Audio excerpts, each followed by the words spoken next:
سورہ فاتحہ 100 مرتبہ پڑھ کر جو دعا مانگی جائے وہ قبول ہوتی ہے۔ سورہ بقرہ کی تلاوت سے شیطان گھر سے بھاگ جاتا ہے۔ آیت الکرسی پڑھنے سے محتاجی دور ہوتی ہے۔ سورہ کہف کو ہمیشہ پڑھنے والا دجال کے فتنوں سے محفوظ رہے گا۔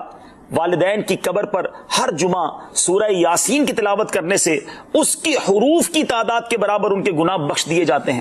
سورہ الدخان پڑھنے سے مشکل دور ہوتی ہے۔ جو قریب المرگ ہو اس پر سورہ جاسیہ کا دم کرنے سے خاتمہ بالخیر ہوتا ہے۔ سورہ حجرات کا پڑھنا اور دم کر کے پینا گھر میں خیر و برکت کے لیے مفید ہے۔ سورہ قاف پڑھنے سے جو باغ ہوتے ہیں ان کے پھلوں میں کثرت ہوتی ہے۔ سبحان اللہ۔ سورہ رحمان 11 بار پڑھنے سے تمام مقاصد پورے ہوتے ہیں۔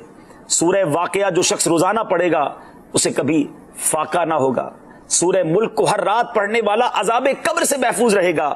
سورہ مزمل کو 11 بار پڑھنے سے ہر مشکل آسان ہو جاتی ہے۔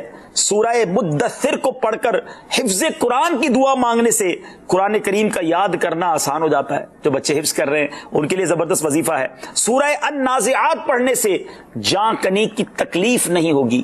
سورہ دحا پڑھنے سے بھاگا ہوا آدمی واپس آ جائے گا۔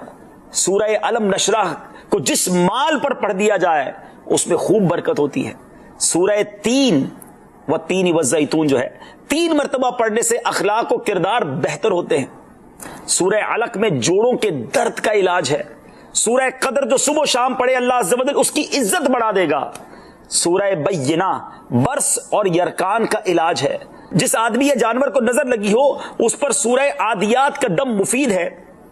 سورہ قارعہ پڑھنے سے بلاؤں سے حفاظت رہتی ہے۔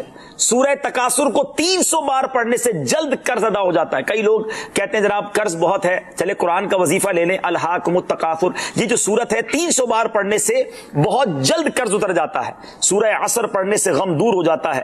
سورہ ہمزہ اور سورہ فیل دشمن کے شر سے حفاظت کے لیے، اور سورہ قریش جان کی حفاظت کے لیے بڑی مجرب ہے، بڑا کمال کا وظیفہ ہے۔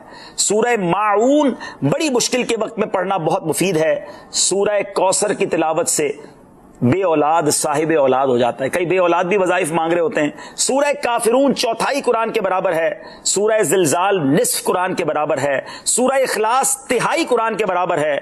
اور سورہ فلق اور سورہ ناس سے جن اور شیطان اور حاسدوں کے شر سے حفاظت رہتی ہے۔ پھر کیوں نہ ہم قرآن سے